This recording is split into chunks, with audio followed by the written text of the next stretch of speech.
maanta beejkeenna daayarta Soomaaliyeed waxaa marti qaas noogu ah wiilka aad horay ugu barateen faniska iyo waxyaalaha qosqosolka ah bal maanta waa kana ku soo dhawaada waan salaamayaa saaxiibayaal akhyaarta inta maqalkayga iyo muuqayga taqaano dhamaan waxaan idin leeyahay Ramadan Kareem waxaan ku salaamayaa salaanta islaamka ah ee assalaamu calaykum wa rahmatullaahi wa barakaatuh horta saaxiib maxaad ula jeedaa dad badan oo fariimooda aan arkay waxaad ula jeedid cagku dumarku qiyaano badana aad ruwaayada maalin lixda soo sameyseen adigii dhalinyaro kale maxaad ula jeedaa bal loo faahfaahid wax yar naga taataabo horta waa su'aal muhiima aniga ruuxii dad badan ayaa i weydiiyey oo yiri yacni riwaayadaas oo baartiga labaad ah waxay igu yiraahdeen cagku dumarku qiyaano badana maxaad ula jeedaa haddaba waxaan ula jeedo waxay ahayd hadda ka hor aan waxaan arkay gabar ayaa wiil inta u timid ee waxay tiri waa ku salaamay markaasay wiilku wuxuu yiri waa kaa qaaday markaasay yani waxay tiri abu aad u qurux badan tahay camal markaasuu wiilku wuxuu yiri ha camal baa hooyaday ugu dhashay markaas adiga waxaa dhacday waxay tiri wiilkii waxay ku dhahday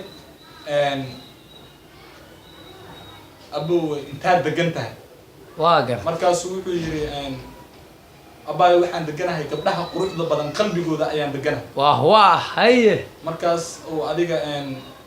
waxay ku tiri waa waray hadal ayaa kaa baxaya caadi ma tiide markaasuu wuxuu yiri waa sax wiilku waxay weydiisay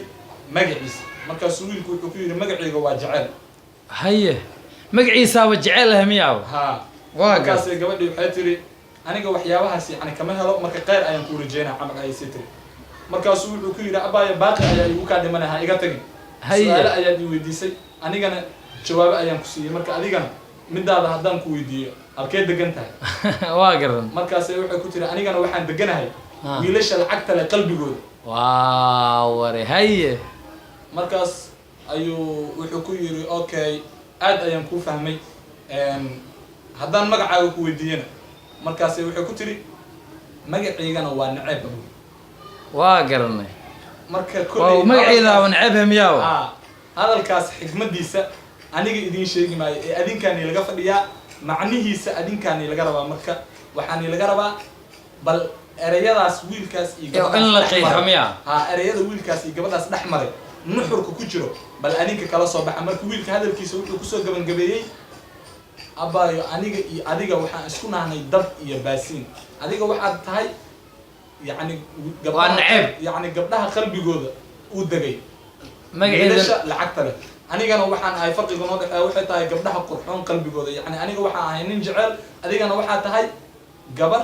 yani gaado dadka lacagta leh oo aan daninin jecelka marka waxaan ilaga fadhiyaa oo ilaga sugaa marka riwaayada aad soo dhigeyseen waxa ay ka matalaysaa cagku dumarku qiyaano badana waa midaan miya meelahaas ayaan kala soo dhaxbaxay marka nuxurkeeda adinkaan laga rabaa isweydiiya ani kulli idin sheegi maayay assalaamu calaykum waraxmatullahi wabarakaatuh okay waa maasantahay kun iyo kow jeer barada ninkaas wuxuu ahaa Mr. Fanis